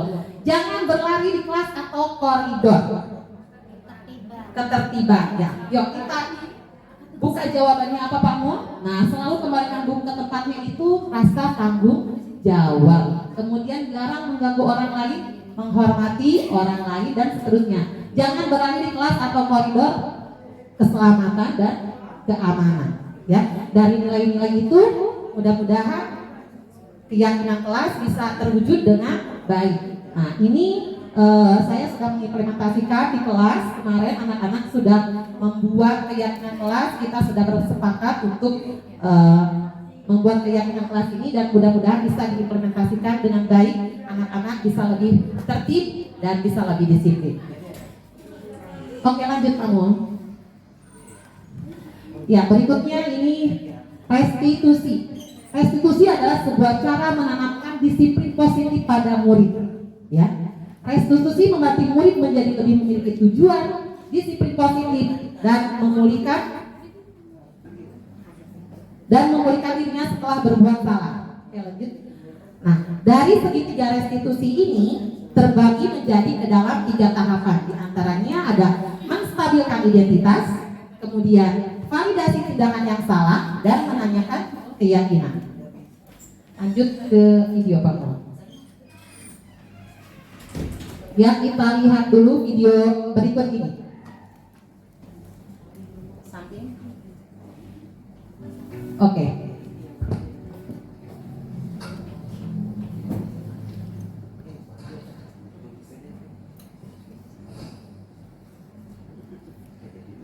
Siang Sarah. Siang Pak. Sudah lama nggak ketemu Sarah. Kenapa hari ini ada di sini? Kesel Pak, kesel banget. Masa aku dikatain tukang fitnah Pak? Ya aku marah lah. Aku balik ngatain Eka di depan kelas. Kesel banget. Oh begitu. Ya pasti kamu marah dan kesal. Bapak juga akan marah apabila ada yang menuduh Bapak seperti itu. Kemudian pada saat itu kamu mau melakukan apa? Ya saya langsung ngatain Eka lah Pak. Kesel banget. Saya bentak-bentak dia depan teman-teman lain. Oh begitu. Pasti kamu melakukan seperti itu karena suatu alasan tertentu bukan? Iyalah, masa saya diam saja Pak? Ya saya bela diri lah. Masa saya dituduh tukang fitnah? Ya wajar lah. Mempertahankan harga diri itu sesuatu yang penting buat kamu. Untung kamu tidak bertindak lebih gegabah lagi. Hanya membentak-bentak. Iya Pak. Untung saya masih bersabar dan hanya membentak saja. Sudah gemes padahal. Saya pasti bela diri lah. Ya pasti ya. Tapi kamu memilih untuk tetap bertahan dan bersabar. Kamu memilih untuk tidak berbuat lebih parah lagi bukan? Iya. Nah, sekarang coba kita lihat lagi tindakan kamu yang bentak-bentak Eka di kelas. Tindakan kamu itu kira-kira sesuai dengan keyakinan kelas atau prinsip kamu tidak? Enggak lah Pak. Capek Pak jadi pemarah. Jadi keyakinan atau prinsip mana yang kurang sesuai dengan keinginan kamu? Ya, saya sebenarnya sangat menghargai orang lain. Mungkin saat itu saya menjadi emosi, jadi tidak menunjukkan sikap itu. Kamu meyakini tidak? Menghargai orang lain itu penting buat kamu. Yakinlah Pak. Iya, setuju. Kita harus saling menghargai. Namun, ada juga keyakinan yang kita sepakati yang perlu kita jalankan apabila kita sedang marah, bukan? Ya, saya bisa lebih proaktif, mulai dengan diri sendiri. Saya bisa jadi lebih bersabar, mengambil waktu jeda untuk berpikir mau apa selanjutnya. Kira-kira kamu bersedia memperbaiki masalah ini tidak? Bersedia, Pak. Kalau kamu memperbaiki masalah ini, kamu akan menjadi orang seperti apa? Saya akan menjadi orang yang bertanggung jawab kali ya, Pak. Dan senantiasa proaktif. Iya. Menurut kamu, bagaimana rasanya menjadi orang seperti itu? Ya nyaman lah, bangga bisa bersabar dan menahan diri. Baiklah kalau begitu. Yuk kita pikirkan bagaimana memperbaiki masalah ini. Oke. Ya, dari video tersebut dapat disimpulkan bahwa Bapak guru tadi itu sudah menerapkan posisi gurunya sebagai manajer, di mana terdapat 3 tahapan. Tadi ada menstabilkan identitasnya, kemudian validasi tindakan yang salah, dan menanyakan keyakinan. Dari menstabilkan identitas, tadi Bapaknya menanya, kenapa alasannya, bagaimana, ya. Kemudian dari validasi tindakan, apa yang harus kamu lakukan kalau misalkan nanti terjadi apa yang kamu lakukan kok bisa melakukan seperti itu, ya.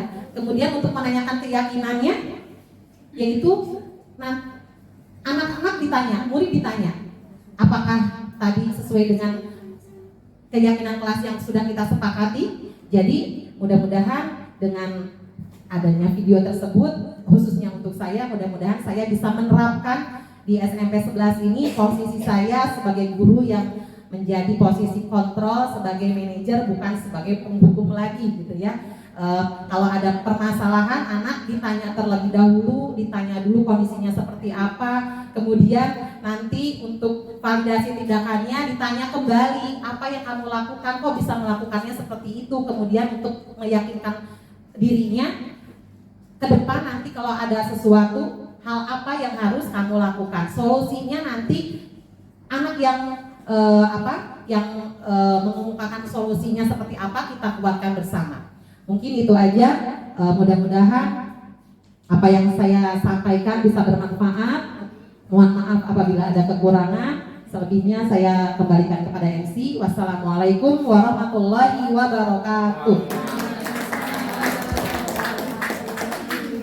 Belajar sampai dengan segitiga restitusi.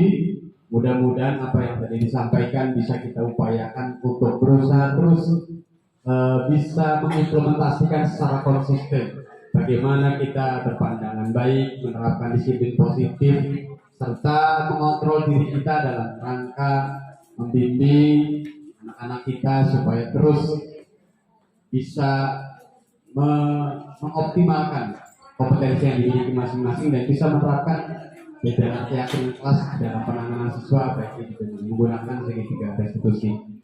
Itu saja mungkin yang dapat saya simpulkan. Akhirnya semoga semuanya bisa kita laksanakan bersama-sama dengan baik dan konsisten. Nanti ditutup oleh Bapak Kepala Sekolah mungkin ya. Terima kasih dari saya. Saya akhiri wabillahi taufiq wal hidayah. Assalamualaikum warahmatullahi wabarakatuh.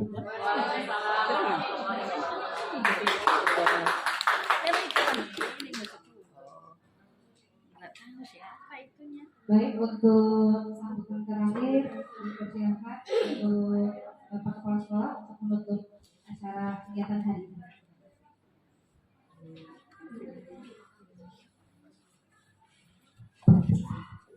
Terima kasih. Bismillahirrahmanirrahim. Assalamualaikum warahmatullahi wabarakatuh.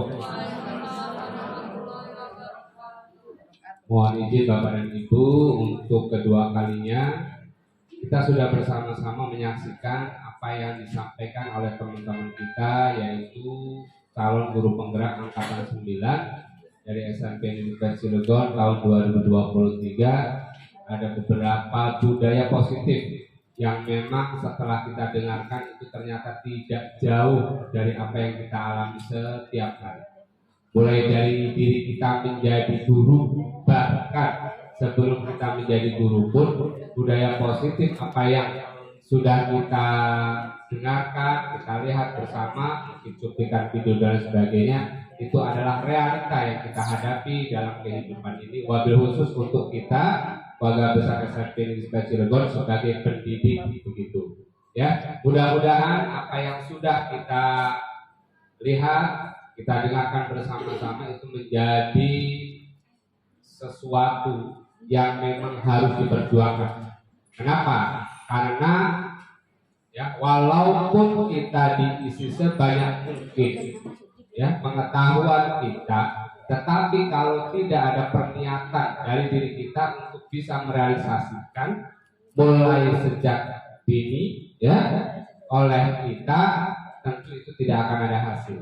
Oleh karena itu, mari kita bersama-sama bagaimana memulai ya, memaksakan diri untuk bersama-sama menjalankan budaya yang positif tersebut ya.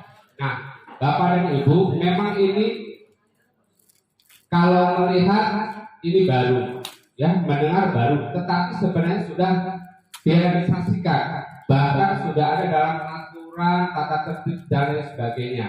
Tetapi ini adalah kita bersama-sama mulai hari ini, tentu lewat penyampaian ya atau diseminasi budaya positif dari teman-teman CGP ini, membuka kembali ya, membuka kembali pengetahuan kita, hati kita, pikiran kita untuk kita memulai kembali bagaimana budaya positif itu kita realisasikan ya, agar supaya SMP Negeri Cilegon ini lari ke depan itu lebih baik lagi, begitu ya, karena memang itu adalah tujuan kita bersama, dari baik menjadi lebih baik ya, akan menjadi lebih baik sekali, begitu ya. Terima kasih Bapak dan Ibu calon guru penggerak angkatan 9. Mudah-mudahan di setiap tahapan ya, apa yang akan dilalui diberikan kemudahan, kelancaran, sehingga sampai nanti di titik akhir, yaitu sampai ke loka 7 atau panen raya, yang insya Allah nanti teman-teman angkatan berapa Pak? Enggak, yang nanti akan panen raya angkatan 8, yaitu Pak Arif, terus Bu Haji Eva, Bu Haji Oka, dan Pak Hanafi. Insya Allah nanti tinggal menunggu hari kita akan merayakan panen raya atau loka 7 atau perjuangan akhir lah daripada teman-teman CGP angkatan 8 ya.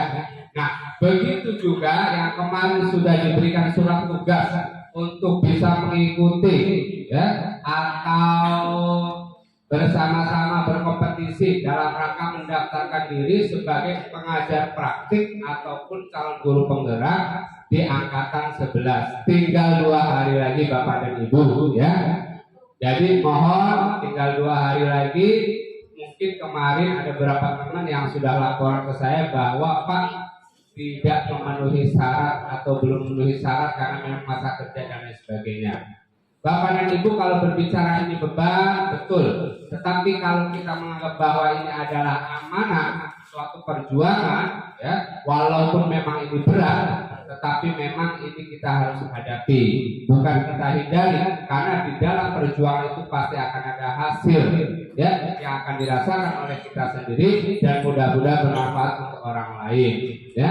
Begitu juga dengan Ibu Devi, masih ada satu perjuangan ya Bu ya, yaitu wawancara.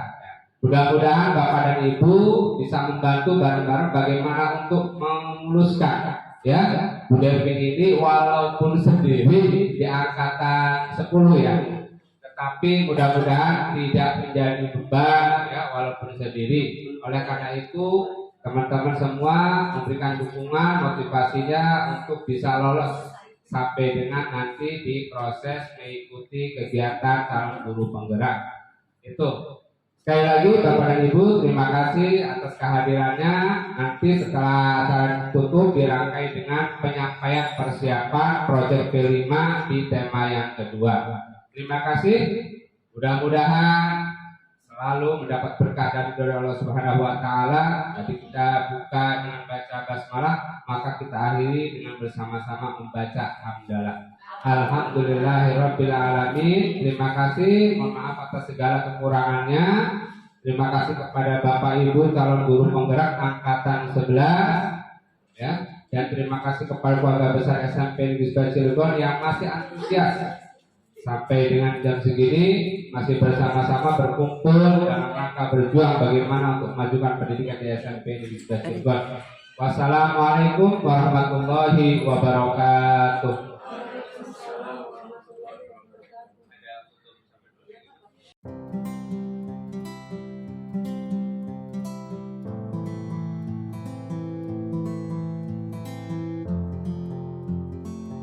Salah satu rencana tindak lanjut yang saya lakukan adalah penerapan budaya positif pada murid dalam kegiatan pembentukan keyakinan kelas. Assalamualaikum warahmatullahi wabarakatuh. Waalaikumsalam warahmatullahi wabarakatuh. Apa kabar kelas 9C hari ini? Alhamdulillah. Baik ya. Hari ini kelas 9C sama Bu Resa kita akan sama-sama menyusun tentang kesepakatan kelas dan keyakinan kelas. Ya. Jadi keyakinan kelas itu adalah nilai-nilai kebajikan, nilai-nilai yang baik yang terkandung di dalam peraturan atau kesepakatan kelas yang sudah disusun di dalam kelas. Misalnya kayak tadi, peraturan kelasnya melaksanakan piket setiap hari, gitu kan ya. Kira-kira apa nilai kebaikannya? Kenapa sih kita harus melakukan piket? Kira-kira kenapa tuh? Supaya kelasnya bersih, berarti nilainya adalah selalu menjaga kebersihan, gitu ya. Jadi kita mau mensarikan nilai-nilai kebajikan dari peraturan atau kesepakatan kelas yang pernah kita buat.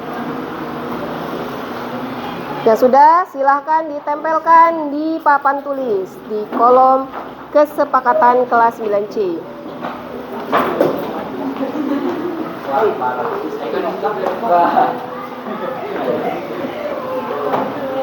Dicium.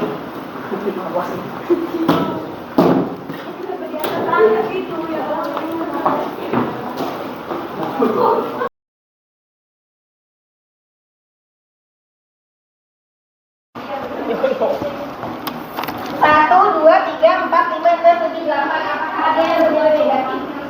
Ada nggak? Baik semua. Enggak lah. Galon. Yang bernilai negatif itu yang menggunakan kata-kata jangan atau kata-kata tidak boleh. Jangan. Ada. Yang mana? Empat. Tidak boleh makan. Sekarang kita ubah kata-katanya menjadi kata-kata yang bernada positif. Kalau tidak boleh itu kan larangan ya, tapi oleh peraturan. Ya artinya sama, dengan tidak boleh makan di saat belum menjelaskan, tapi katanya bernada positif. Tidak menggunakan kata-kata tidak boleh. Kira-kira dirubah jadi. Baik, sekarang dari 8 kesepakatan kelas yang tadi sudah kita sepakati ya, kita akan mencari nilai keyakinan dari masing-masing kesepakatan kelas yang sudah kita sepakati. Apa saja? Misalnya nilai keyakinan itu seperti apa yang mau kita tuju, apa yang mau kita jaga dari peraturan atau kesepakatan kelas yang ini. Misalnya yang pertama, datang tepat waktu. Kira-kira apa yang mau kita jaga dari datang tepat waktu itu? Kedisiplinan. Nah, berarti nilai keyakinan dari datang tepat waktu adalah kedisiplinan. Nanti kamu tuliskan di kertas post-it nilai keyakinan dari masing-masing poin kesepakatan kelas yang sudah kita buat. Bisa? Dan yang keempat,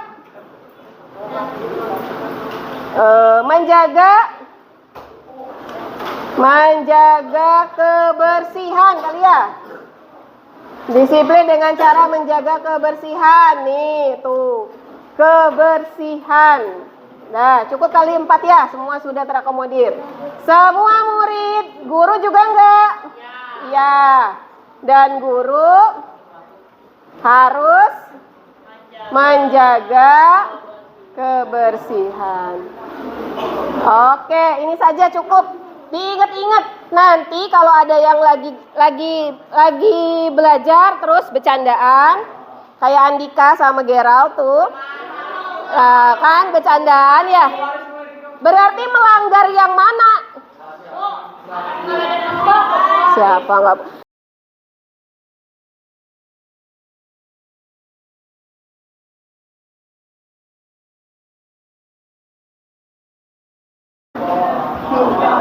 Nah, ayo Fahem duluan, nanti kasihkan sama temennya. Bergiliran, tidak boleh saling berebutan. Di mana aja? Di mana aja tapi kecil-kecil ya, supaya semuanya masuk ya.